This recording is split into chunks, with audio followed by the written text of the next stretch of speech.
오늘은 DFS라는 알고리즘에 대해서 공부를 해볼 것인데요. 모르신 거 있으시면 언제든지 질문하셔도 돼요.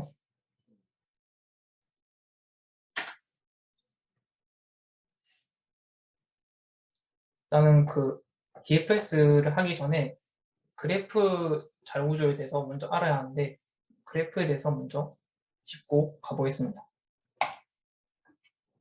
자료구조 저번 시간에 한번 이 표를 한번 봤었죠. 저번에는 이제 리니어 리스트 선형 구조에서 스택과 큐에 대해서 저번 시간에 이제 스택과 큐에 대해서 알아보았는데 오늘 볼 부분은 논리니어 리스트 선형 구조가 아닌 그래프에 대해서 한번 다뤄보겠습니다.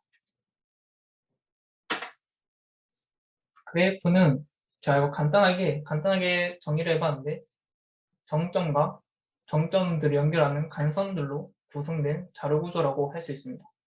이게 그림에 나와 있듯이 이렇게 생긴 자료 구조라고 생각하시면 됩니다. 이거 하나하나가 정점을 의미하는 거고 정점을 연결하는 간선들로 이루어져 있습니다. 그래프의 종류라고 하면 여러 가지가 있는데 대표적인 거 몇 가지를 설명해 드리자면 이런 이제 방향이 나타나져 있는 그래프를 방향 그래프라고 하고요. 이런 방향 그래프는 이걸 봤을 때 1번에서 2번으로는 갈 수 있지만 2번에서 1번으로는 가지 못하는 경우입니다. 방향으로 나타나 있는 방향으로만 이동할 수 있다는 거고요. 이런 경우는 서로 이동할 수 있는데 이런 부분은 3번에서 1번으로는 이동할 수 있지만 1번에서 3번으로는 이동하지 못하는 경우입니다. 그다음 옆에 이거는 아까도 보여줬던 그래프인데 따로 방향이 없죠. 무향 그래프로 가는데 이런 경우는 그냥 양방향으로 다닐 수 있다고 생각하시면 됩니다. 양방향 그래프라고 생각하셔도 돼요. 이건 이제 가중치 그래프라고 가중치는 간선 사이에 이렇게 값이 나타나져 있는데 2번과 1번 사이에 거리라고 표현할 수도 있고 아니 이거 건너가기 위해서 지불해야 하는 코스트 다양하게 의미를 사용할 수 있는데 도시들 간의 거리를 표현할 때 이런 식으로 가중치 그래프를 통해서 표현할 수도 있고 다양하게 표현할 수 있습니다. 이런 그래프들로 표현할 수 있는 것들은 아까도 말했다시피 도시들 간에 아니면 지역들 간에 경로들을 표현할 수도 있고 아니면 네트워크 상에서 서로 연결되어 있는 것들을 표현할 때 그럴 때 일어난 그래프 자료 구조를 사용할 수 있습니다. 그럼 이제 그래프를 제가 한번 코드상으로 표현해 볼 건데요. 그렇게 막 어렵지 않습니다. 그래프 표현에는 크게 두 가지가 있는데 첫 번째로 이제 인접 행렬 표현. 그냥 배열로 표현하신다 생각하시면 돼요. 이렇게 이 오른쪽 그래프를 이제 표현해 보려고 하는 건데 이렇게 2차원 배열로 선언을 해가지고 그냥 간단하게 0번과 1번이 연결돼 있다라는 것을 이제 값 1이라고 표현해 주는 겁니다. 0번과 1번이 연결돼 있다고. 또 중요한 거는 이제 그림 보시면 이제 무향 그래프잖아요. 양방향으로 이제 분화할 수 있잖아요. 그렇다면 이제 반대 같은 경우도 똑같이 표현해 줘야 합니다. 1에서 0으로 갈 수 있다. 0에서 1로도 갈 수 있고 1에서 0으로도 갈 수 있다. 또 다른 경우도 0번과 3번 사이도 0번과 3번으로 갈 수 있다. 3번에서 0번으로 갈 수 있다. 이런 식으로 이렇게 해주면 그림을 표현하자면 이렇게 2차원 행렬로 배열로 표현할 수 있겠죠. 또 한번 보시면 0번에서 갈 수 있는 것들 0번에서 1번으로 갈 수 있고 0번에서 3번으로 갈 수 있고 서로 연결되어 있는 것들을 표현해주고 있죠. 1번 같은 경우도 1번에서 0번으로 연결돼 있고 1번과 2번이 연결돼 있고 1번과 3번이 연결돼 있고 그래프상으로도 똑같죠? 뭐 이런 식으로 이렇게 뭐 간단하게 2차원별로 또 표현할 수 있는데 뭐 이거의 뭐 장점이라고 하자면 뭐 정점들 사이에 이거 연결돼 있는지 아닌지를 이런 식으로 별 한 번의 접근만으로 알 수 있겠죠. 예를 들어 뭐 1번, 0번과 3번이 연결돼 있는지 확인하고 싶다면 이렇게 별 접근 한 번만으로 얘가 값이 1이 되면 서로가 연결돼 있다는 거죠. 0이면 서로 연결이 안 돼 있다는 거고 뭐 그런 식으로 뭐 접근 한 번만으로 서로 연결 관계를 알 수 있고 뭐 단점이라고 하자면 이게 뭐 간선이 많을 때는 상관이 없는데 간선이 뭐 정점은 6개인데 간선은 막 한두 개밖에 없다. 뭐 간선이 한두 개밖에 없어도 항상 메모리 공간은 이만큼 필요하겠죠.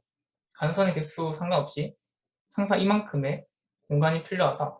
이게 뭐 단점이라고 할 수 있겠습니다. 이걸 약간 보완하고자 한 게 나온 게 인적 리스트 편이에요. 인적 리스트는 저희 뭐 C++ 같은 경우는 이제 벡터라는 아마 그 처음 보시는 분들도 있을 수 있는데 벡터라는 동적 배열을 사용해서 표현할 건데 벡터 동적 배열이라고 하자면 보통 이제 일반 별 같은 경우는 보통 이제 선언할 때 크기를 지정해 주잖아요. 근데 크게 지정해 준 걸 계속 가는데 한번 크게 지정해 주면 끝이잖아요. 근데 동적 별 같은 경우는 크기를 계속 늘릴 수 있어요. 데이터를 집어넣으면 계속 크기가 늘어나요. 이게 동적으로 사용할 수 있는 별이라고 생각하시면 돼요. 당연히 뭐 한번 해보는 게 더 확실히 알겠죠.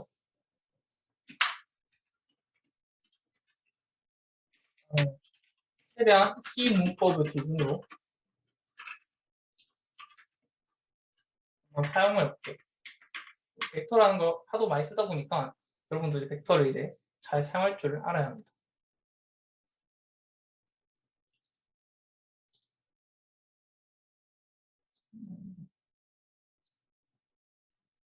네. 글자 크기 좀만 해볼게요. 정도 잘 보이시나요?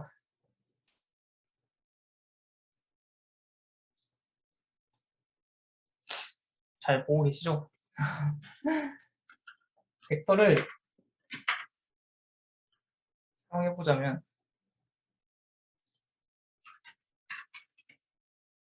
그 전에 스택과 큐를 사용할 때도 이제 STL 라이브러리 썼죠? 이렇게 막 스택 이런 거 썼잖아요. 벡터도 똑같습니다. 벡터도 이렇게 구현이 되어 있습니다. 네임스페이스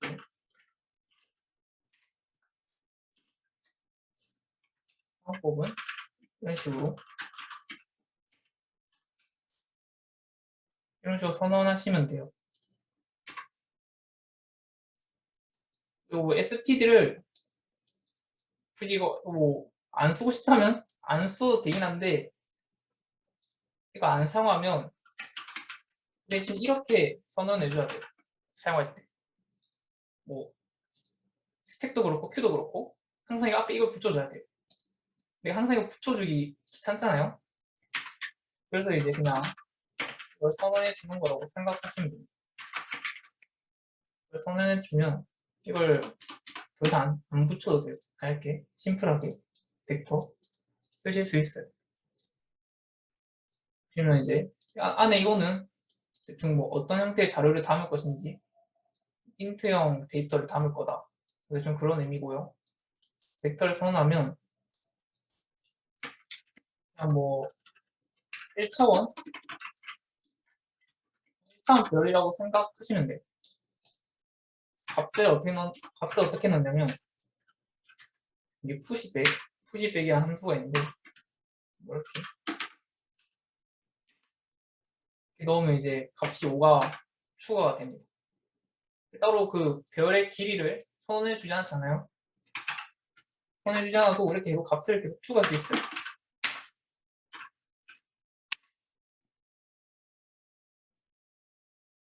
아, 메모리요? 네, 이어져 있죠? 이게 벡터가 어떤 식으로 구현되어 있는지 벡터 설명만으로도 혹시 1시간 동안 설명을 할 수 있어요. 그것도 한번 다음 시간에 벡터에 대해서 알아보면 이거 좋을 것 같은데 일단 오늘의 주제는 벡터가 아니다 보니까 다음에 한번 알아보는 거. 지금은 상권만 한번 익혀보는 걸로 할게요. 그냥 대충 느낌적으로 하자면 계속 그 메모리를 계속 할당해준다 생각하시면 돼요. 크기가 늘어나면 뒤에 메모리를 할당해준다 생각하시면 돼요.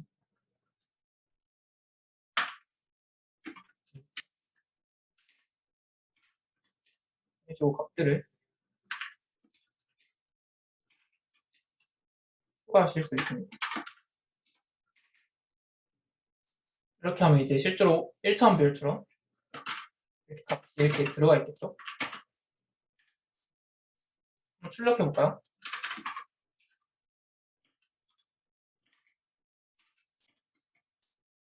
일단 V 해서 사이즈를 들어가 보시면 이게 벡터 길이가 얼마나 되는지를 반환해줘요. 지금은 뭐 당연히 값 5개 넣었으니까 사이즈가 5겠죠. 0부터 5 5번 반복하시면 돼요. 접근하는 방법은 별과 똑같아요. 이런 식으로 접근하시면 돼요. 인덱스를 사용해가지고 0번, 0번, 1번, 2번, 3번, 4번 이렇게 접근해서 실행해 보겠습니다.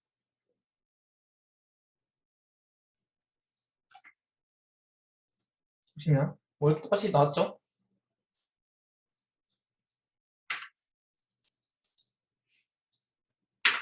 그냥 별처럼 똑같이 사용하시면 돼요.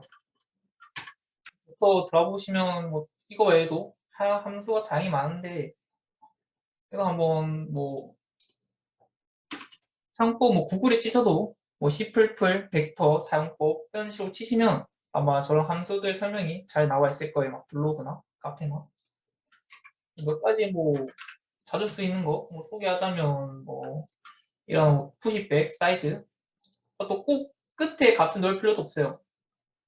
중간에도 막 놓고 할 수 있어요. 그래도 뭐 클리어 하면 이제 다 날리고 아니면 중간에 뭐 어느 값만 지우고 싶다 뭐 그런 함수들도 다 있고요. 그리고 보통 벡터나 별 사용할 때 가장 많이 하는 게 뭐 정렬 같은 거 많이 하시잖아요.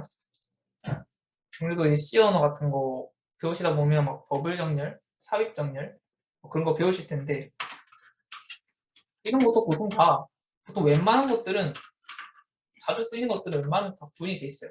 이렇게 알고리즘 이런 걸 라이브러리를 가져오면 여기도 sort라는 함수가 있습니다. 보면 이제 first 값과 last 값을 넣는데 이게 뭐냐면 별에 뭐 별이 막 이렇게 있다면 별이 막 이런 식으로 있다면 이 첫 번째 값 주소랑 이 마지막 값 바로 뒤에 주소 값을 넣으면 돼요. 그러면 이 사이의 값들이 정렬이 돼요. 벡터 같은 경우는 이제 그래도 비긴 하면 또 제 앞에 메모리의 주소를 반환해 주고요. 엔터 하면 제일 마지막 바로 뒤에 주소를 가져와 줍니다. 이런 식으로 하면 벡터 안에 값들이 정렬이 되겠죠. 그래서 그러면 실행해 보겠습니다.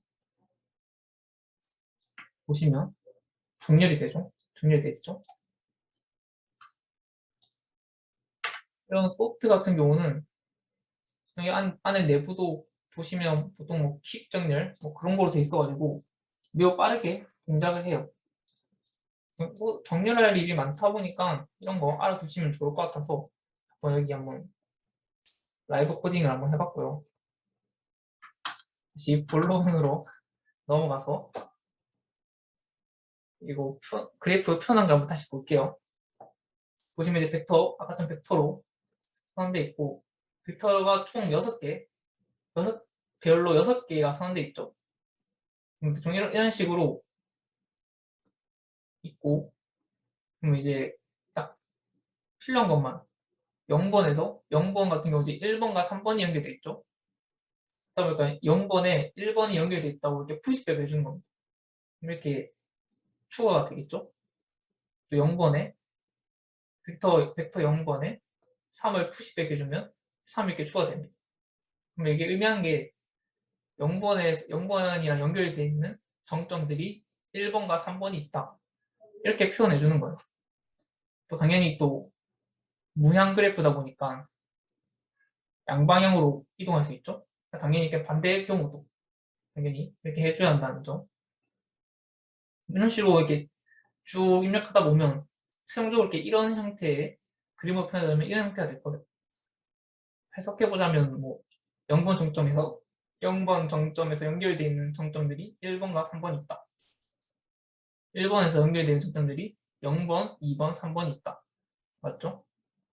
뭐 2번에서는 1번과 연결되어 있고 3번은 0번, 1번, 4번과 연결되어 있고 4번은 3번, 5번 뭐 이런 식으로 보시면 딱 어떻게 보면 딱 필요한 메모리만 쓰고 있죠. 앞에는 막 간선의 개수와 상관없이 항상 이만큼의 공간이 필요했는데 앞에 보면 딱 이 정도의 필요한 공간만 쓴다는 장점이 있어요.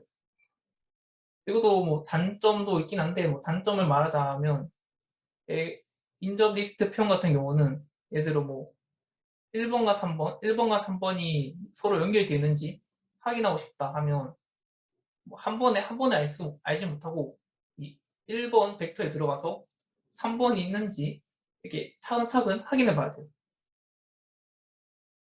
이게 뭐 단점이라고 하자면 이게 단점이라고 할 수 있겠습니다. 이거는 뭐 아까 설명드린 것들을 이제 정리해 본 건데 서로의 장단점을 비교해 보는 거 생각하시면 될 것 같아요. 한번 읽어보자면 인접 행렬 표현은 두 정점 사이에 간선이 있는지를 한 번의 별 접근만으로 확인 가능. 그렇지만 뭐 실제 간선의 개수와 관계없이 항상 v 곱하기 v, v가 그 정점의 개수라고 생각하시면 돼요. v 곱하기 v 크기의 공간이 필요.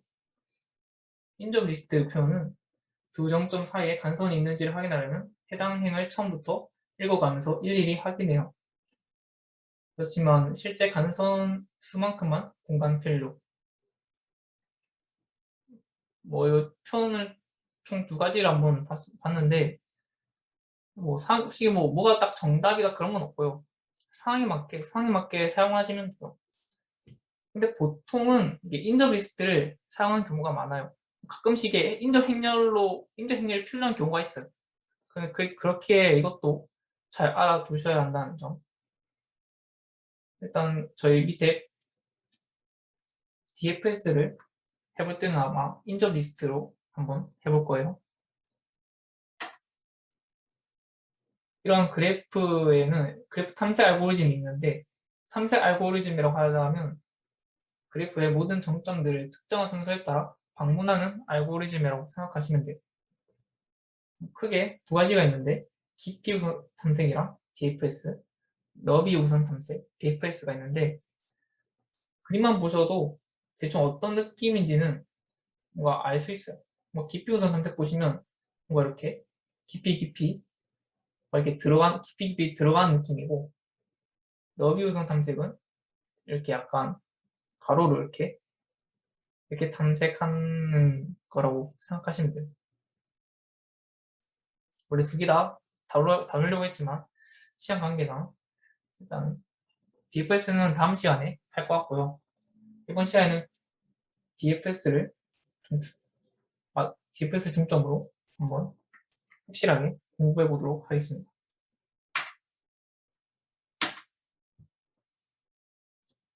DFS는요, 또 제가 간단하게 한번 적어봤어요. 현재 정점에서 갈 수 있는 정점들까지 들어가면서 탐색. 들어간다는 표현이 중요하거든요. 왜냐면 저희가 이게 제기 함수를 통해서 제기 함수를 사용해서 구현해 볼 건데 계속 이렇게 쭉쭉 제기 함수를 통해서 들어가 볼 거예요. 한 방향으로 계속 갈 수 있을 때까지 탐색하다가 막히면 가장 가까운 갈림길로 돌아와서 다른 방향으로 탐색을 진행.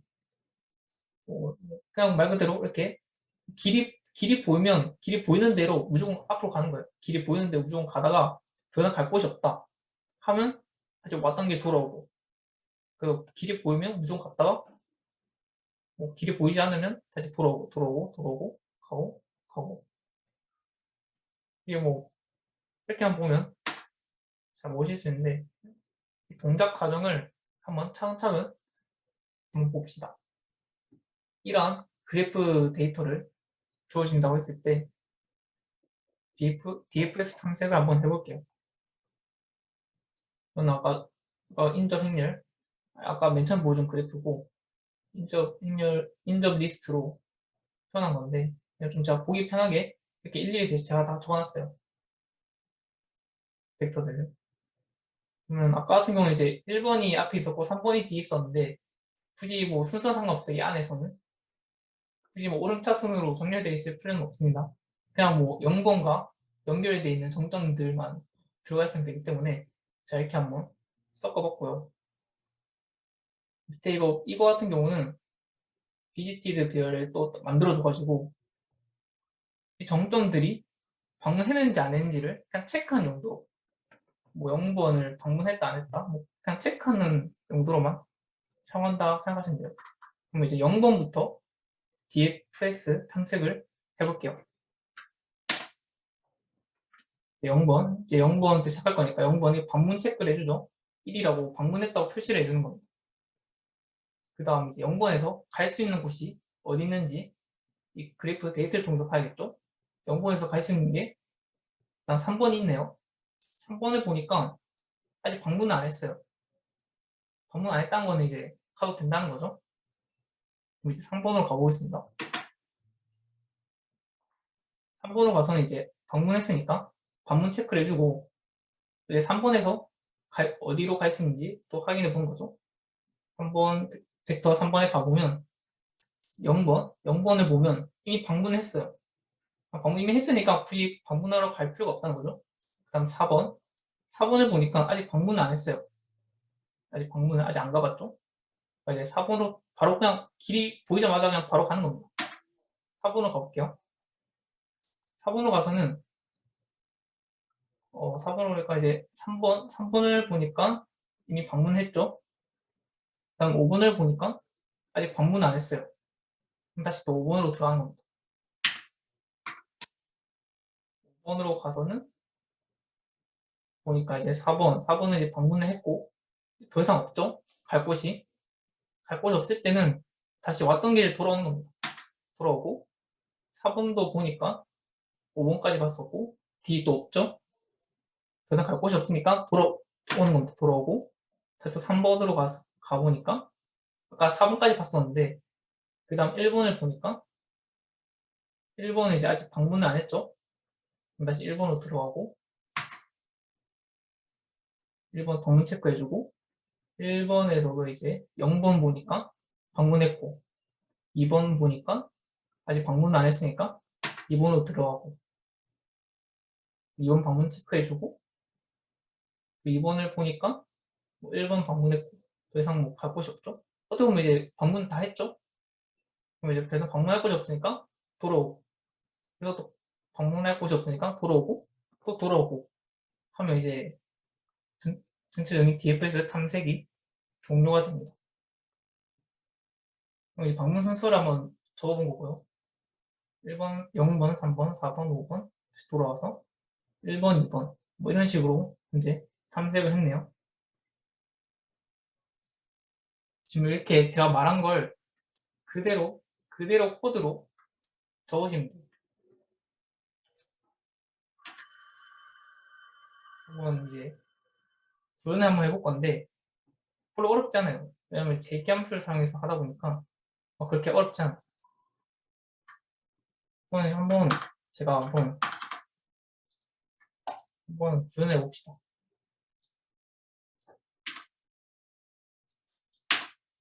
다음까지는 이해가 가시나요? 방문 순서라든지.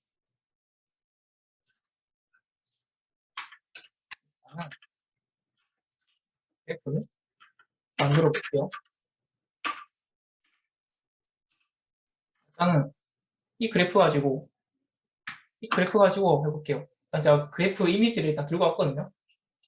얘를 일단은 이런 식으로 잘 보이시죠? 그래프는 이제 이렇게 벡터를 통해서 하나 내고 이 안에는 이제 정점 개수가 들어가면 됩니다. 총 정점이 6개죠.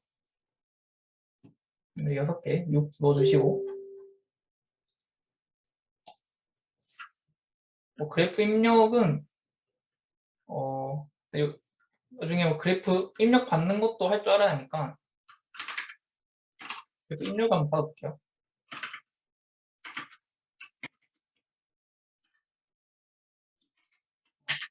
그냥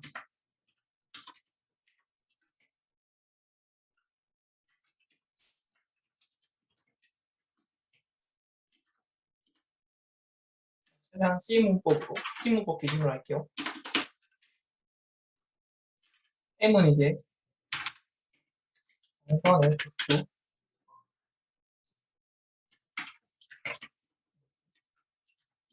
공간의 개수를 입력받아서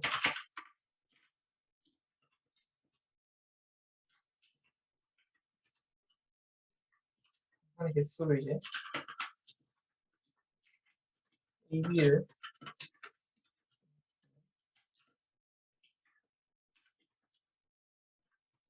여기서 AB 의미는 AB 입력 받으면 A랑 B가 연결돼 있다는 걸 입력 받는 거예요. 만약에 뭐 0번과 1번을 받았다. 그럼 이제 0번과 1번을 이제 연결해주면 되는 거예요. M은 그 관상 네네네. 이 그래프에서는 총 간선의 개수가 총 6개죠. 이거 이제 입력 받을 겁니다. A와 B를 입력 받으면 A와 B를 연결해 주면 돼요. 연결해 주는 건 아까 보다시피 A에 B를 넣어주면 되고 B에 A를 넣어주시면 돼요. 약간 이거 반대쪽으로도 연결해 주는 걸 까먹는 경우가 많은데 이게 뭐 무향 그래프인 경우에는 꼭 이렇게 반대도 이렇게 꼭 해주셔야 합니다. 이런 실수를 많이 해요. 저도 많이 했었고. 이렇게 그래프를 만들었다면 이래가지고 gfs 함수를 만들어 볼게요. 일단은 커렌트부터 입력 받아서 여기서부터 탐색을 하겠다. 뭐 그런 걸 의미하는 거고요. 뭐 0을 입력받으면 0을 매개변수로 받으면 0번부터 탐색을 시작하겠다. 뭐 그런 의미라고 생각하시면 됩니다. 그리고 체크용 여기도 풀려다 했죠. 보통 이게 전역 변수로 선언하면 다 0으로 초기화가 되기 때문에 지금 0으로 다 초기화 됐다고 생각하시면 돼요. 이제 첫 번째 할 게 뭐죠? 체크를 먼저 해야죠. 이제 자기 위치는 당연히 방문했으니까 방문했다고 표시를 해주고요. 그 다음 이제 지금 0이 들어왔다면 0을 방문했다고 체크를 해주는 거죠. 그 다음 이제 0번에서 갈 수 있는 곳이 어딘지를 봐야겠죠. 당연히 이제 그래프 여기에 들어가 있을 거니까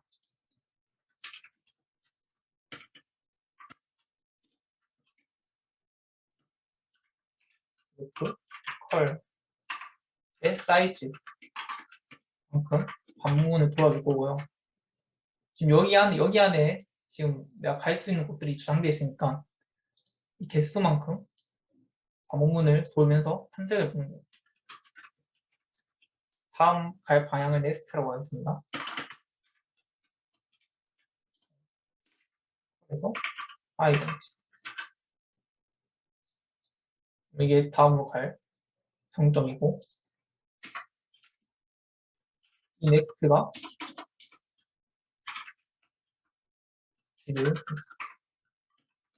다음으로 갈 넥스트가 0이라면, 아직 방문 안 했다면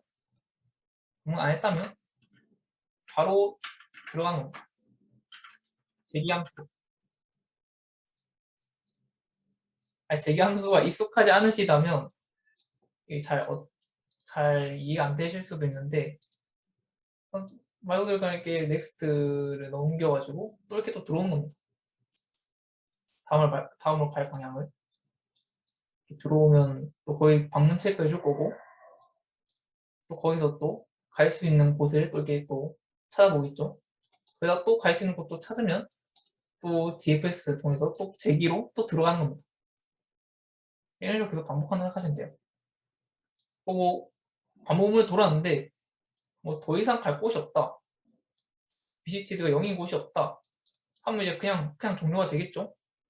제기함수 이제 또 종료되면 자기 또 호출된 지점으로 다시 돌아와가지고 다시 또 이런 거 반복문을 돌 거고. 한번 실행해 볼게요. DFS 0번부터 탐색을 하겠다. 눈에 탐색하는 과정이 보여야 하니까 출력도 하겠습니다.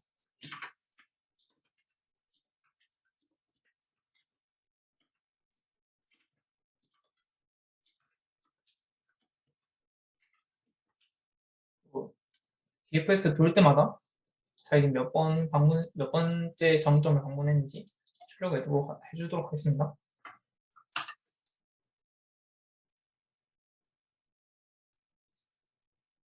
이렇게 나왔고, 아까 입력을 받는다 했죠? 그래프 입력을. 정점이 총 6개니까 누구 입력하고 작아서 안 보이네요. 어떻게 안 되나?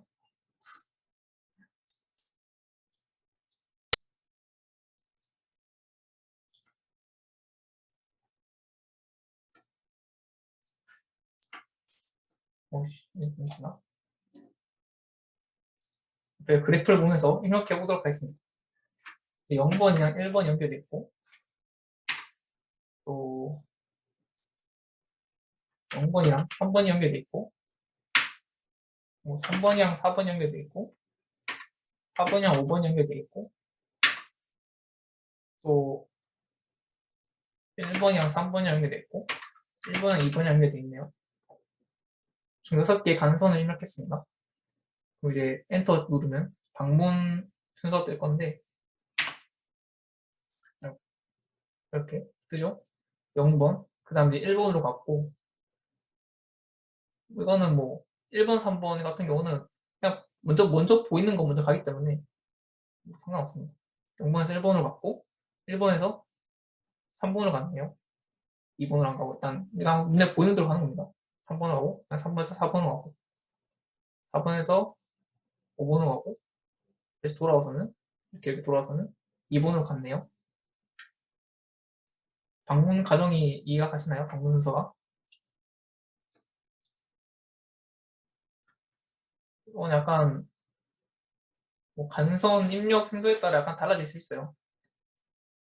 근데 뭐 이게 절대적인 순서가 중요한 게 아니고 어떤 식으로 탐색하는지가 중요하다 보니까 그래서 탐색을 한다.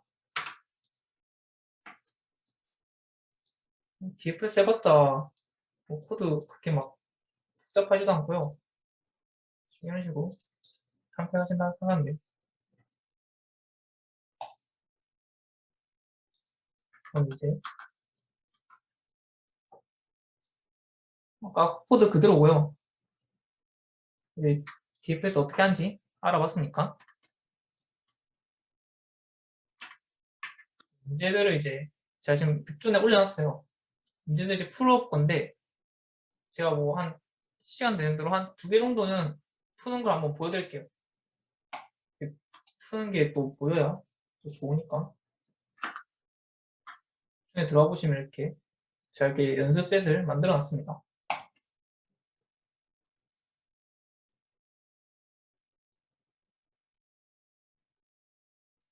그래서 몇 분 뭔가 어서부터 풀고 계시는 분이 계시는군요. 바이러스 문제 한번 풀어보겠습니다. 이거 진짜 그냥 간단해요. 신종 바이러스인 원 바이러스는 네트워크 통해 전파된다. 읽기 약간 귀찮긴 한데 진짜 간단하게 설명드릴게요. 이런 식으로 그래프를 입력받으면 이런 식으로 그래프 정보를 입력받으면 1번 컴퓨터가 바이러스 걸렸을 때 1번에서 갈 수 있는 모든 정점들은 다 바이러스가 걸리는 거예요. 1번이 걸렸을 때 2번, 3번, 5번, 6번 4대의 컴퓨터가 바이러스에 걸리게 되겠죠. 뭐 그런 1번 컴퓨터가 바이러스에 걸렸을 때 그 후에 몇 개의 컴퓨터가 바이러스에 걸리겠냐 그걸 출력하는 문제예요. 지금 이런 식으로 아까처럼 첫 번째 입력받는 거는 컴퓨터 수, 어떻게 보면 정점의 수죠. 그래프에서. 컴퓨터 수는 100 이하이고 그 컴퓨터에서 컴퓨터는 1번부터 차례로 공감해 주시고 두 번째 줄 1번은 네트워크상에서 직접 연결되어 있는 컴퓨터 쌍의 수, 그냥 간선의 수라고 생각하시면 돼요. 그 다음 이어서 그 수만큼 이제 컴퓨터 번호 쌍이 주어진다. 간선의 정보가 주어지는 거죠. 이렇게 했을 때 1번 컴퓨터가 바이러스에 걸렸을 때 1번 컴퓨터를 통해 바이러스에 걸리게 되는 컴퓨터의 수를 출력하라. 가 문제가 되겠네요. 그러면 이걸 DFS 사용해서 한번 바로 풀어볼게요. 얘는 뭐 필요 없을 것 같고 가리고 한번 다시 지웠다가 처음 코딩하는 걸 다시 보여주는 게 좋겠죠. 보기 편하게 이렇게 하는 게 좋을 것 같네요.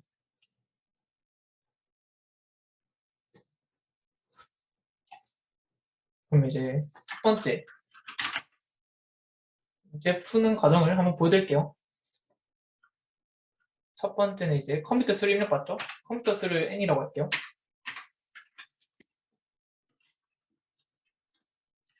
입력받고 그 다음 이제 컴퓨터 쌍의 개수, 간선의 수를 m이라고 할게요.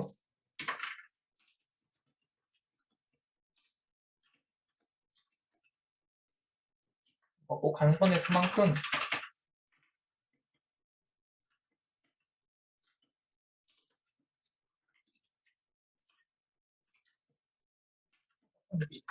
같이 입력받으면 돼요.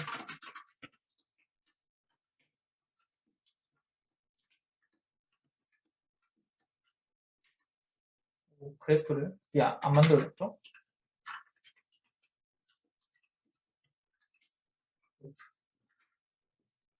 그래프에 정점 개수가 들어가야 하니까 컴퓨터 수가 총 100개 이하라고 나와 있죠. 대충 뭐 넉넉하게 102라고 표현하면 좋아요. 혹시나 모를 버그를 방지하기 위해서 이렇게 했을 때 그래프 위에 이렇게 추가해주고 뒤에 이렇게 추가해주고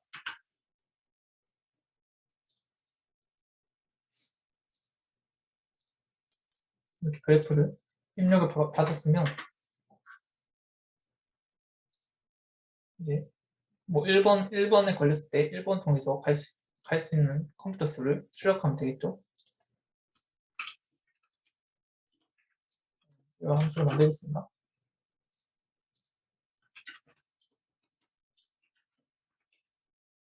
그래서 또 이제 DFS 함수를 통해서 DFS 자체가 연결되어 있는 모든 정점들을 다 방문하잖아요. 그러니까 DFS를 돌고 DFS 통해서 방문한 정점의 개수들을 반환하면 되겠죠. 그게 답이 되겠죠. 그럼 이제 그 총 뭐 방문한 개수를 반환한다고 해볼게요. 개수를 뭐 CNT로 하고 CNT 한다고 편적으로 CNT를 출력하면 되겠죠. 중간에 이제 방문을 막 DFS를 만들고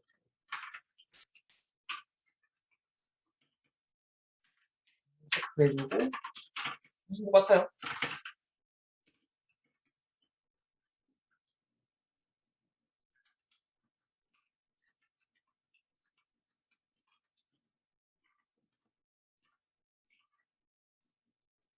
그리고 엑스트가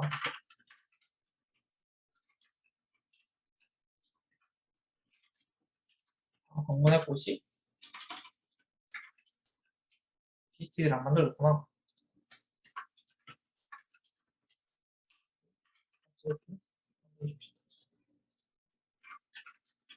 엑스트가 그럼 방문을 안 했다면 방문을 하겠죠. 여기서 저는 이제 그 방문한 개수를 세고 있잖아요. 당연히 일단 처음에 자기 자신을 방문했으니까 카운터가 일단 처음에 기본이 1이겠죠. 자기 자신을 방문했으니까. 그 다음 이제 넥스트부터 DFS 돌리면 이제 넥스트부터 방문한 횟수가 반환이 되겠죠. 그걸 지금 자기 자신이랑 더해주면 됩니다. 이 부분 이해 가시나요? 디프스 자체가 컬에서부터 방문한다 했을 때 총 방문한 횟수를 반환하는 거니까 그리고 넥스트를 넣을 때 넥스트부터 반환하는 모든 개수를 반환해가지고 그냥 다 더해주는 거죠. 그 다 방문한 개수들을 이렇게 처음 이렇게 출력을 반환해주면 됩니다. 그래서 개수 바로 출력해 볼게요.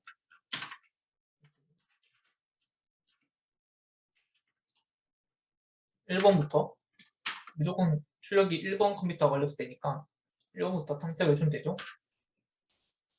여기서 또 중요한 게 문제를 보니까 1번 컴퓨터는 제외하더라고요. 1번도 하지만 1번 제외하고 나머지 컴퓨터들이 걸리게 되는 컴퓨터 수를 출력하는 거여가지고 아까도 이렇게 총 5개의 정점들이 연결되어 있지만 실제로 1번에 걸렸을 때 2356, 2356이 걸리는 거기 때문에 답이 4가 나와야 돼요. 4가. 그럼 자기 자신은 개수에서 빼는 거죠. 그러니까 마이너스 1을 해줘야 합니다. 실행해 볼게요.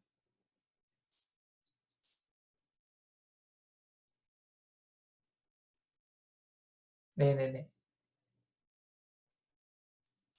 그렇죠? 이 부분 말씀하시는 거죠? 같은 장점을 반복해서 지나갈 일이 없죠. 이렇게 방문 체크 해주기 때문에 그런 것 때문에 뭐 반복해서 들어가면 더 이상해지니까 체크를 꼭 잘 해주셔야 합니다. 방문 체크를 항상 탐색, 뭐 BFS 탐색할 때도 항상 방문 체크를 잘 해주셔야 돼요. 그래야 중복으로 안 들어가지거든요. 입력 받은 걸 백중 문제 푸실 때 옆에 이거 복사가 있는데 복사를 누르시면 예제가 한 번에 복사가 돼요. 이런 식으로 입력을 한 번에 받을 수 있어요. 엔터 눌러보시면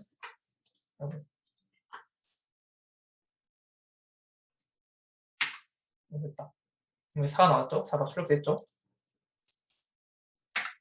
이 코드를 통째로 컨트롤 A 누르면 전체가 됩니다. 컨트롤 A, C를 눌러서 제출해 볼게요. 시플플 잘 확인하시고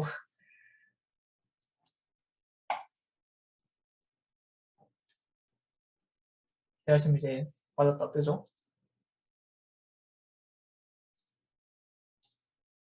이거 뭐 그냥 간단하게 그냥 DFS 구현만 하면 풀 수 있는 문제입니다. 나중에 여러분도 한 번씩 다 풀어보세요. 그냥 DFS 구현만 하면 돼요. 그 다음 이제 한 문제만 더 풀어볼게요. 한 문제. 이것도 매우 괜찮은 문제여가지고 이 문제는 여러분 이런 그래프 탐색이 꼭 꼭 그래프 꼭 이런 형태의 필요는 없어요. 꼭 이런 형태가 아니더라도 이런 식으로 2차원 격자 맵이라고 했을 때 좀 문제가 좀 긴데 간단히 설명해 드리자면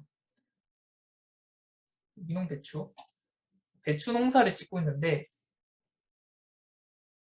1이 배추가 있는 곳이에요. 1이 배추가 있는 곳이고 0은 배추가 없는 곳입니다. 근데 여기서 이제 해충들로부터 배추를 보호하기 위해서 배추 흰 지렁이를 이제 여기 뭐 놓으려고 해요. 배추 흰 지렁이가 해충들을 잡아먹어준대요. 근데 이 흰 지렁이는 배추들 사이로만 이제 배추들끼리로만 이동을 할 수 있고 위아래로 상하 좌우로 이렇게 이동할 수 있어요. 배추들이 있는 곳으로만. 이런 같은 경우는 이제 뭐 흰지렁이가 뭐 여기 있으면 흰지렁이들은 뭐 여기까지는 다 돌아다닐 수 있는 거죠. 이 밖으로는 못 나가고 왜냐면 이 0으로 막혀져 있으니까 배추가 있는 곳으로만 다닐 수 있어요. 뭐 이 같은 경우도 배추 흰지렁이 있으면 여기만 돌아다닐 수 있고 흰지렁이 여기만 돌아다닐 수 있고 흰지렁이 여기 있으면 여기만 돌아다닐 수 있고 여기 흰지렁이 있으면 이게 대각선으로 못 가기 때문에 여기 흰지렁이는 여기 제자리만 있을 수 있네요. 아까 그렇게 했을 때 흰지렁이가 있으면 흰지렁이가 돌아다닐 수 있는 공간은 다 보호가 된대요. 한 마리만 있어도. 여기 같은 경우는 흰지렁이 한 마리만 있어도 이 지역의 배추들은 다 보호를 할 수 있는 거죠. 해충들로부터.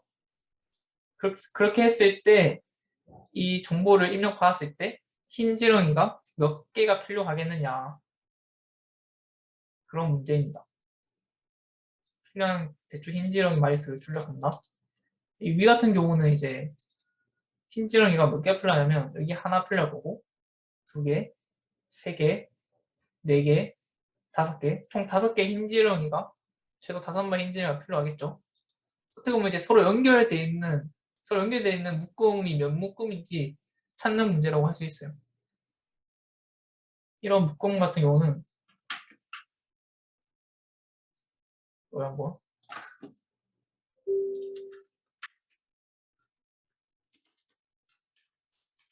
이거 보기 편하게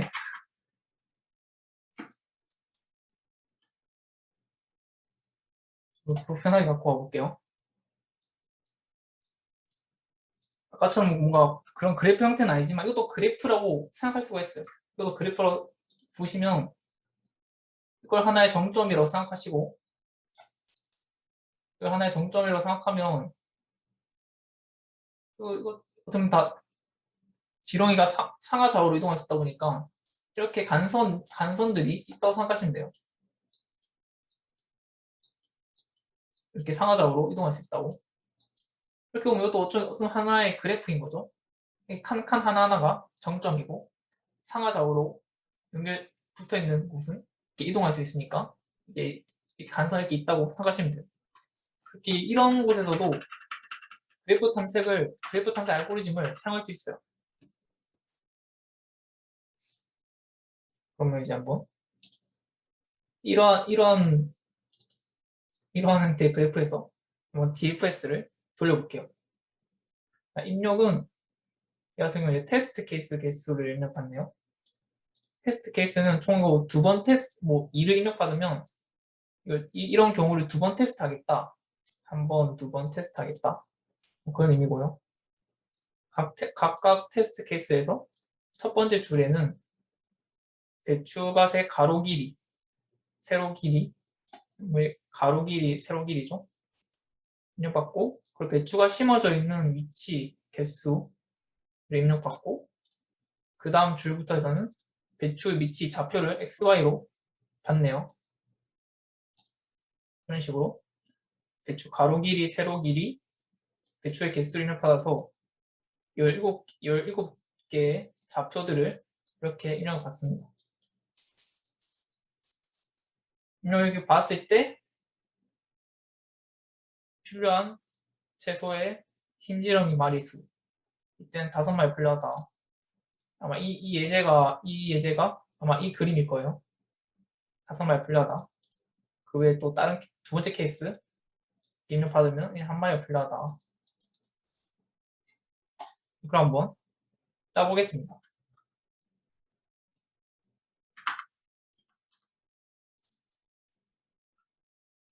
한번 처음부터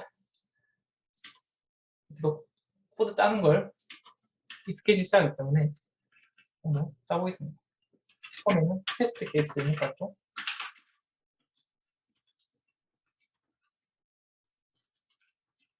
테스트 케이스는 뭐 이런 식으로 많이 짜는데 총 t를 입력받으면 t만큼 그냥 반복하시면 돼요. 뭐 2를 입력받으면 처음에 t가 2겠죠? 그 다음 이제 넘어가면서 t가 1이 될 거고 한번 반복하면 t가 1이니까 또 반복하고 하면 또 그 다음 0이 될 거니까 빠져나오겠죠? 이렇게 하면 자동으로 이제 t만큼 반복하게 될 거예요. while문이.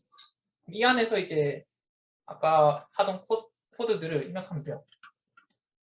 그 다음 이제 가로 길이, 세로 길이, 그 다음 개수 입력받죠?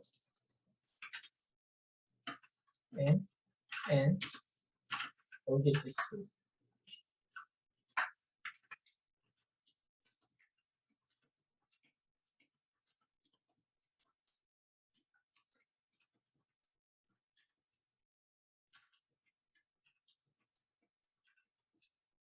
입력받고 K만큼 대충 위치들을 입력을 받겠죠.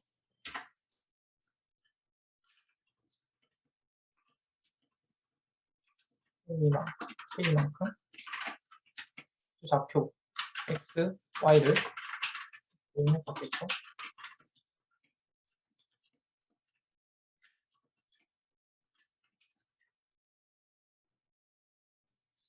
이제 그래프를 이 같은 경우는 굳이 그 벡터로 표현할 필요가 없어요. 이미는 그냥 자료 자체가 어차피 데이터 자체가 2000이기 때문에 2000 별이기 때문에 그냥 뭐 맵이라고 2000 별로 그냥 선언하겠습니다. 가로 길이, 세로 길이가 다 최대가 50이니까 50.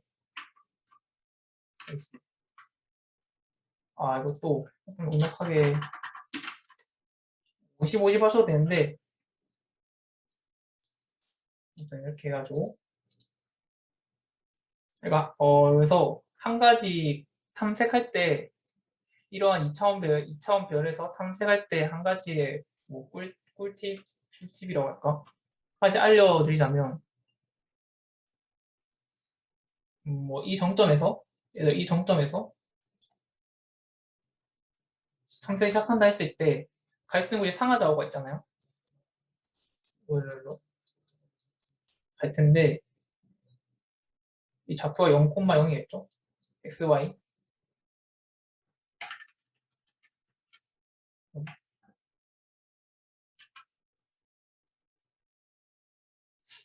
스캔F에서 공배 넣는 이유가 있냐고 물어봤는데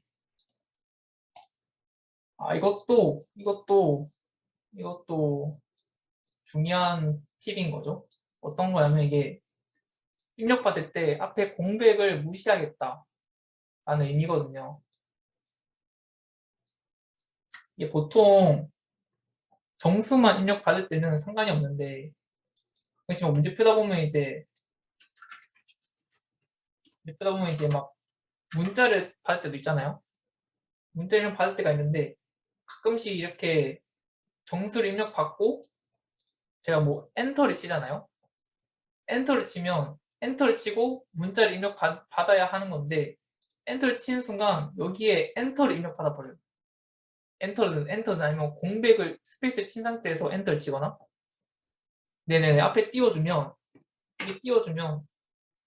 뭐 스페이스든 뭐 엔터든 그런 것들은 다 그냥 생략하고 그냥 무시하고 그 다음부터 문자를 받아줘요.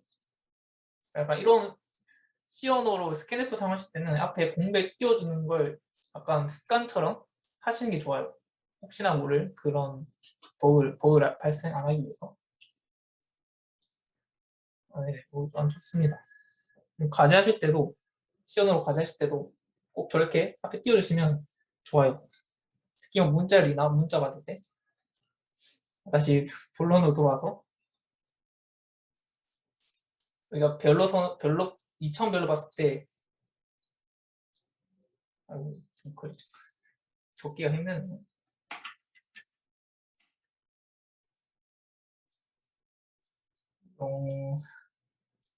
0,0,0이겠죠. 그 임시가.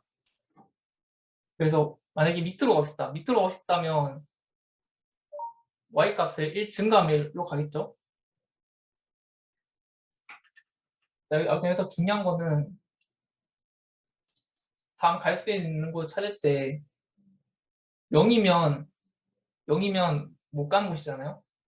1이면 갈 수 있는 곳이고 이렇게 갈 수 있는 곳 찾을 때 0인지 1인지도 확인을 해야 하고 또 이렇게 상가적으로 살펴볼 때 맵을 벗어나는지 안 벗어나는지도 확인을 해야겠죠.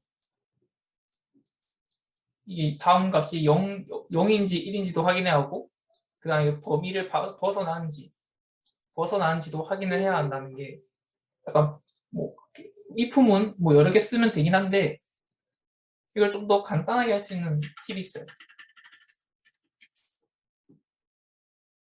원래 보통 여기가 0,0인데 얘를 1,1이라고 1,1부터 데이터를 받는 거예요.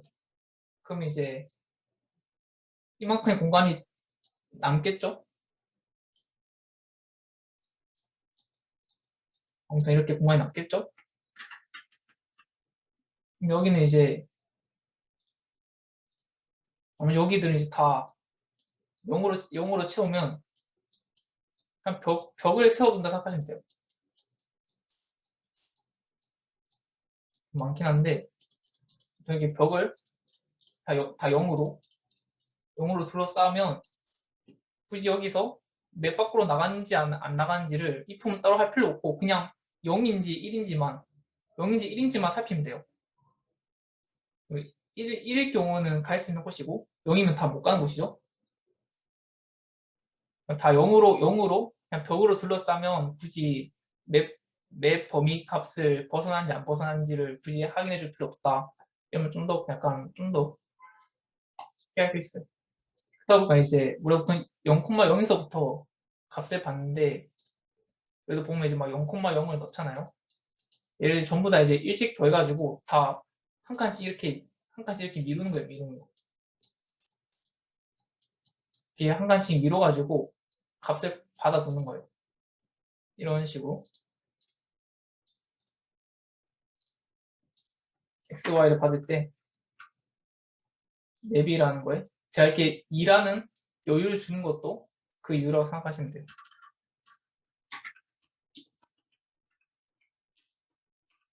네, y 2차원별 할 때 보통 앞에가 y 값이고 보통 뒤가 x 값이에요. 뭐 상관없긴 한데 이렇게 보시는 게 편해가지고 여기에 배추가 있다 이라고 표현해주면 되고 그냥 하면 이제 0,0 입력 받으면 0,0에 1이 들어가잖아요. 그렇게 하지 말고 밀어주는 거예요. 밀어주면 실제로 이제 1,1에 0,0이지만 실제로 1,1에 1이 들어가겠죠. 이렇게 1, 들어오고 나머지는 어차피 전역 변수로 선언했으니까 다 0으로 초기화 되니까 0으로 이렇게 둘러싸이고 그럼 이제 값은 충분히 입력받았어요. 이제 빠르게 GFS를 작성해보죠.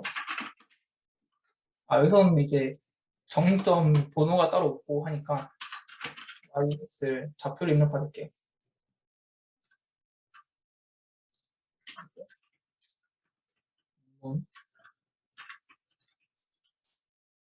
가지고 리미티드 YX 방문했다. YX 좌표는 방문했다. 해주고 그리고 또 이제 보통 여기서 이제 간선 그래프 간선 데이터를 보면서 이제 탐색을 하는데 이번 같은 경우도 좀 더 편하게 보자 하면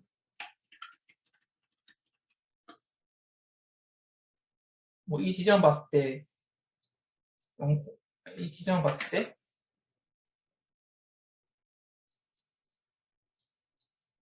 y, x라고 할게요. 이거 생각이 편해가지고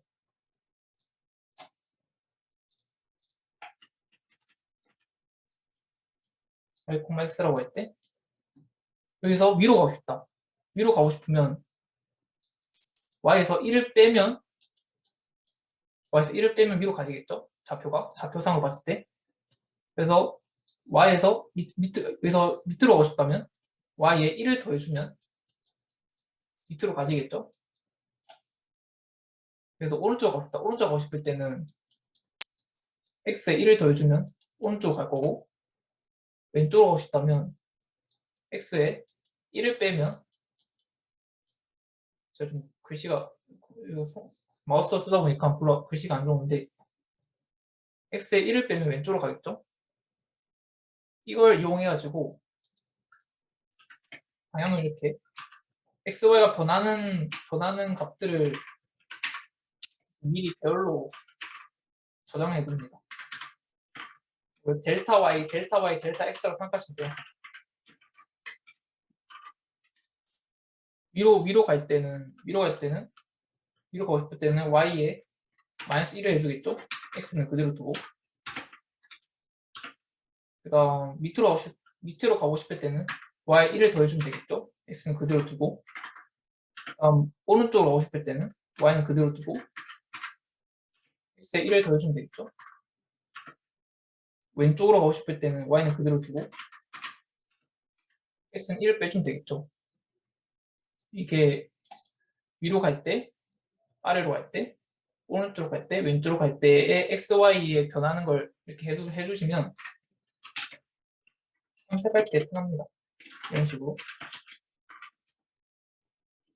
네 가지 방향에 대해서 탐색할 거잖아요. 그래서 next y는 현재 y의 델타 y, next x는 현재 x의 델타 x 이렇게 해주시면 반복문 한 번으로 이제 네 개의 방향을 다 찾아볼 수 있어요. 그래서 방문 체크를 해보는 겁니다.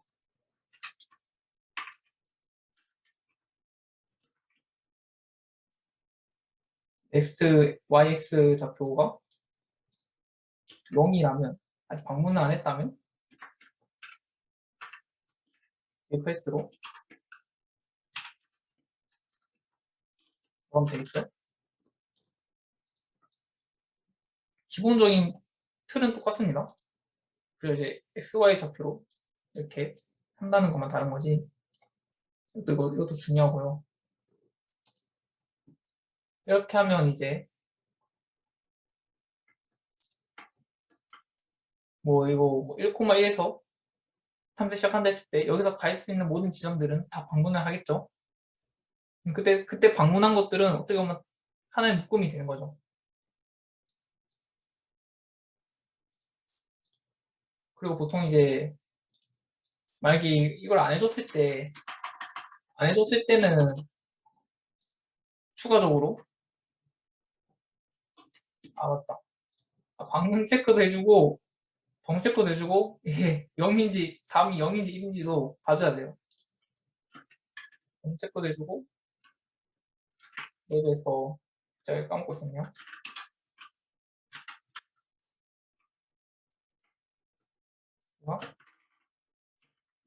1일 때만 갈 수 있죠? 0일 때는 못 간다 했잖아요. 지렁이가 0인 곳은 못 간다 했죠?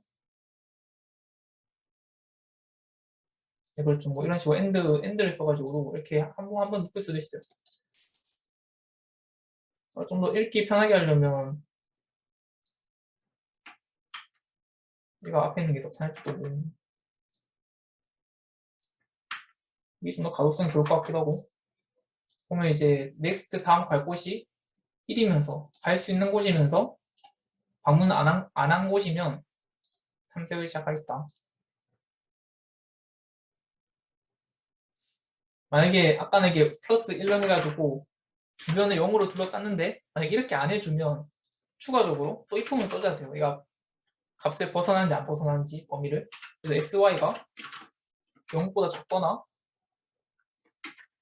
아니면 전체적인 맵 사이즈를 또 따로 입력 받아가지고 전체적인 사이즈를 또 입력 받아가지고 얘가 뭐 얘네 벗어나는지 브레이크 뭐야 이거 브레이크가 나쁘네. 컴퓨터네.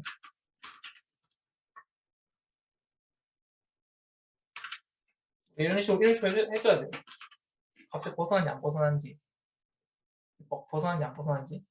근데 이걸 해주기 귀찮아지다면 이제 이렇게 주변을 0으로 둘러싸가지고 벗어난지를 안 해줘도 되고 그냥 0인지 1인지만 갈 수 있는 곳인지 아닌 곳인지만 이렇게 if문 하나로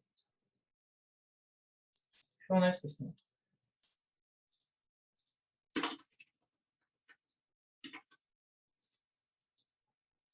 자, 이 탐색 코드는 다 만들었고 답만 내면 되겠죠? 총 이제 신지령이 마리수 대충 이제 묶음수 답을 내시라고 했을 때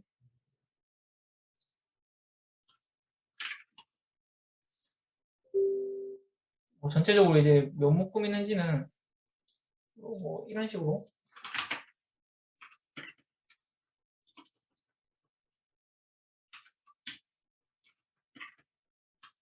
(1번부터) 좌표가 제가 1번 좌표부터 제가 값을 넣었기 때문에 1번부터 꼭 해주라고요.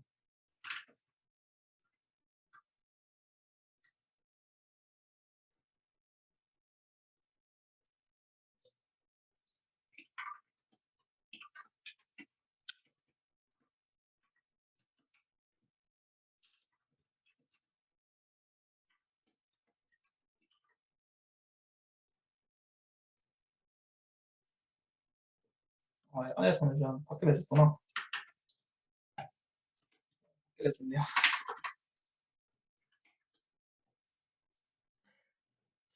이런 식으로 해가지고 모든 지점들을 한 번씩 보면서 얘가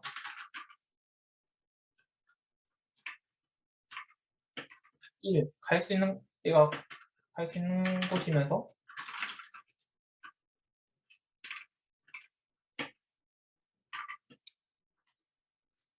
갈 수 있는 곳이면서 아직 방문을 안 했다. 이 맨 처음 지점부터 탐색이라보다 그냥 살펴보는데 1인데 1이라는 건 이제 배추들이 있단 거죠. 1이면서 아직 방문을 안 했다. 하면 여기서부터 DFS를 돌리는 겁니다. DFS 돌리면 여기서부터 갈 수 있는 모든 지점들을 다 방문하겠죠. 얘랑 다 방문을 하겠죠. 그럼 얘들 방문 체크가 다 1이 되겠죠. 그럼 이제 다시 또 이렇게 방문문으로 돌아보다가 또 1을 발견했다.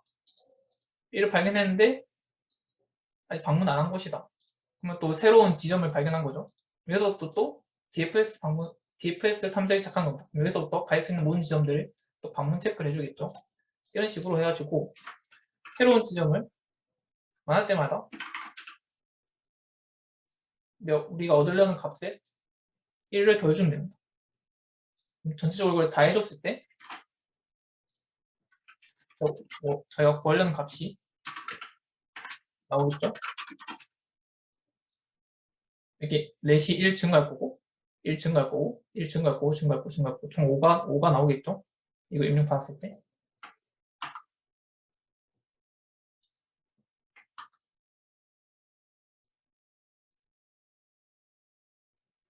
그래서 한번 실행해 봅시다. 이거 한번 사해서 입력 받으면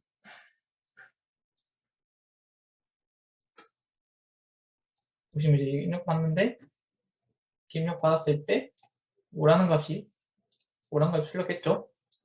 참고로 이게 꼭 마지막에 값들을 출력할 필요는 없어요. 그냥 ZZ 출력하셔도 돼요. 이게 첫 번째 테스트 케이스 입력 받았을 때 5가 제대로 나왔고, 두 번째 테스트 케이스 받았을 때 6이 나왔네. 원래 1이 나왔는데 6이 나왔죠. 그러면 이제 뭐가 잘못됐다. 제가 하나 빼먹은 게 있는데, 이렇게 테스트 케이스 입력 받아서 할 때는 초기화를 잘 해줘야 돼요. 이 위에 맵이랑 뭐 방문 이런 거 별도 있잖아요. 한 번 이게 하면 한 번 테스트 케이스가 끝나고 다시 돌아올 때 얘들은 데이터가 계속 남아 있잖아요. 데이터가 계속 남아 있다 보니까 그다음 할 때 남아 있는 값으로 계산하다 보니까 결과가 두 번째 테스트 케이스부터는 결과가 이상이 나와요. 그렇다 보니까 이제 뭐 이 배열을 뭐 애초에 여기 뭐 전에 이렇게 넣어도 되고 이게 넣으셔도 되고요. 아니면 이제 이것들을 초기화를 해줘야겠죠.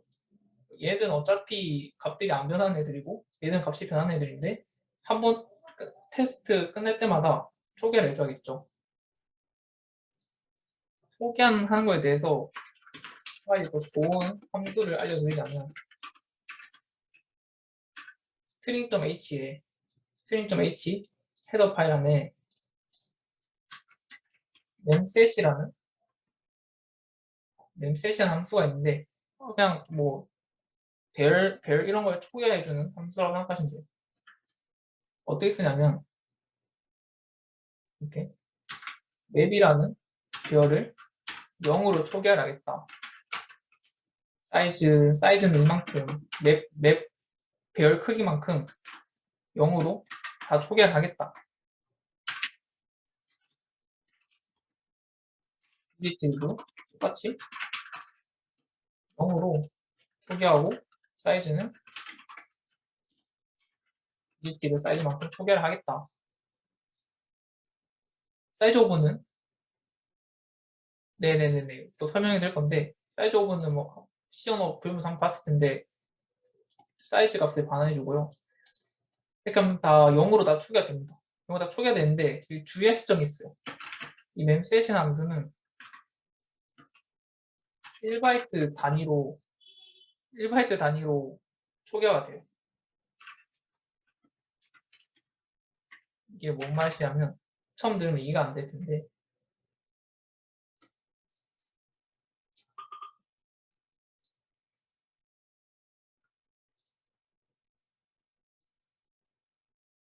잠시만요.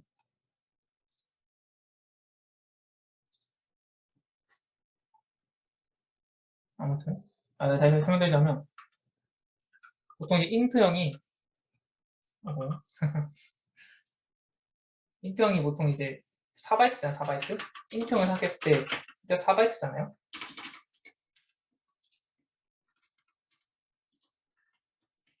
1바이트가 8비트니까 하나, 둘, 셋, 넷, 다섯, 여섯, 일곱, 여덟, 둘, 셋, 넷,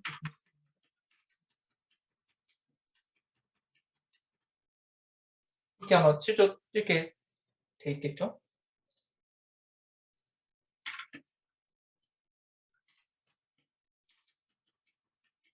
이럴 때 만약에 1로 초기화하겠다 하면 과연 어떻게 초기화될까요? 1을 1바이트로는 이 값이고 이걸로 초기화해버리면 멘스 통해서 초기화해버리면 이걸로 다 초기화가 되는 거예요. 이런 식으로 다 초기화가 되는 거예요. 실제로 이 맵의 별에는 이 값이 실제로 이렇게 초기화 되는 거예요. 이게 얼마냐면 아무튼 뭐 이상 큰 수겠죠? 뭐 혹시나 궁금해서 뭐 두드려 보자면 이거 프로그램으로 바꾸면 이렇게 비트 단위로 볼 수 있는데 이게 하나에 1바이트, 2바이트, 3바이트, 4바이트니까 이런 식으로 그래서 알림이 많이 나오네요. 죄송합니다. 오호. 실제로 이제 이 값이 이런 큰 수가 별에 들어가게 되는 거예요. 한번 출력해볼까요? 1로 초기화됐을 때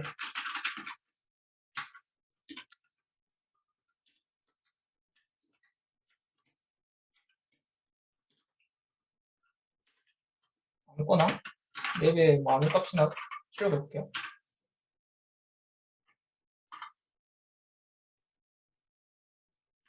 테스트 케이스 상관없으니까 보시면 어떤 값이죠? 계산한 값이랑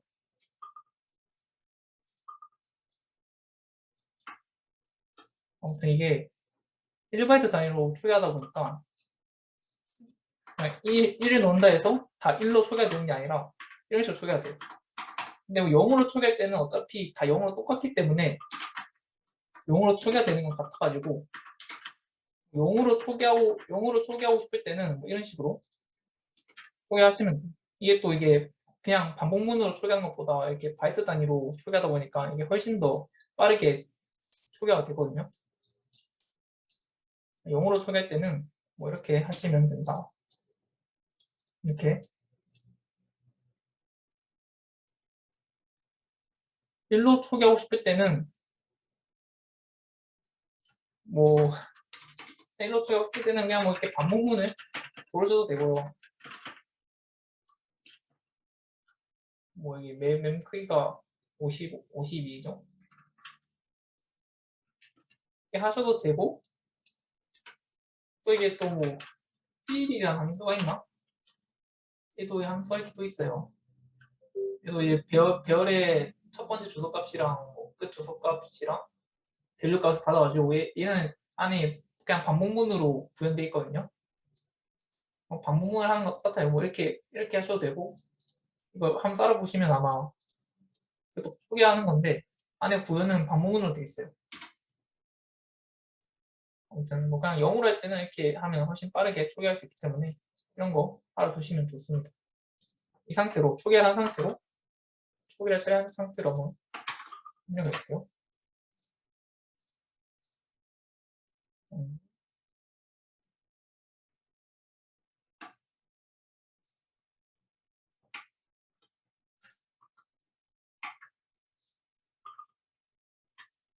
왜 값이 이게 안 나오지?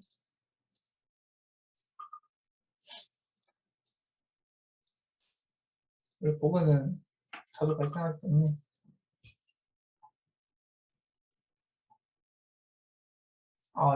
렛도 초기화를 안 해줬구나. 렛은 이렇게 안에 넣을게요. Y문 안에. 자, 이게 라이브 코딩으로 이렇게 좀 글자도 좀 크게 보고 있다 보니까 한눈에 잘 안 보이네. 다시.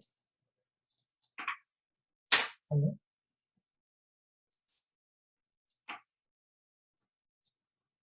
위에 보면 5가 출력됐고 1이 출력됐죠? 이제 두 번째 케이스도 테스트 해볼게요. 보면 마지막에 2가 출력됐죠? 이렇게 출력됐죠?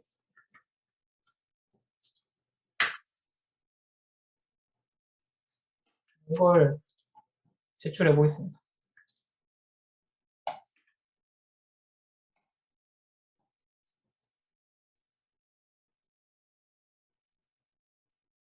이렇게 맞았네요. 이 문제는 제가 설명한 게 많았는데 하나 다시 요약해보자면 이제 이렇게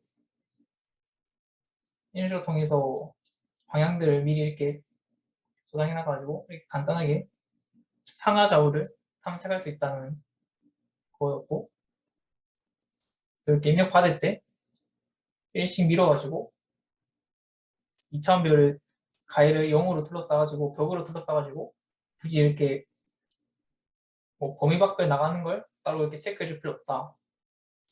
하고 이제 mem셋을 통해서 이제 초기화하는 거 그럼 이제 앞으로 문제 풀릴 때 다 필요한 내용들이어가지고 알아두면 좋은 내용들이어가지고 한번 이렇게 이 문제를 통해서 제가 이 문제를 고른 이유가 이게 좀 필요한 게 많이 들어있어가지고 이 문제로 한번 같이 풀어본 거고요. 실제 핵심 코드는 얼마 안 돼요. 이 문제 핵심 코드는 이 정도밖에 안 돼요. 뭐가 많긴 했는데.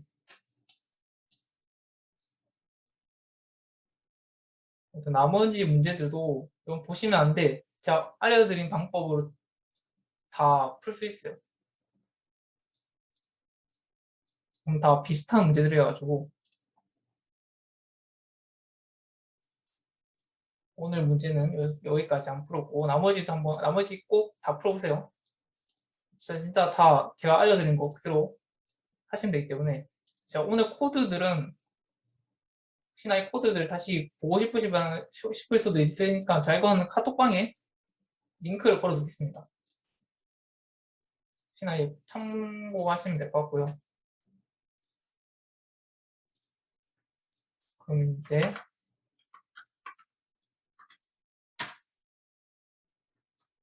오늘 강의는 이제 한 1시간 반 정도 지났는데 지금까지 들어주셔서 감사하고요.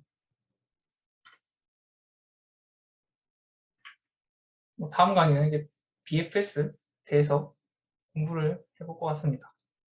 감사합니다.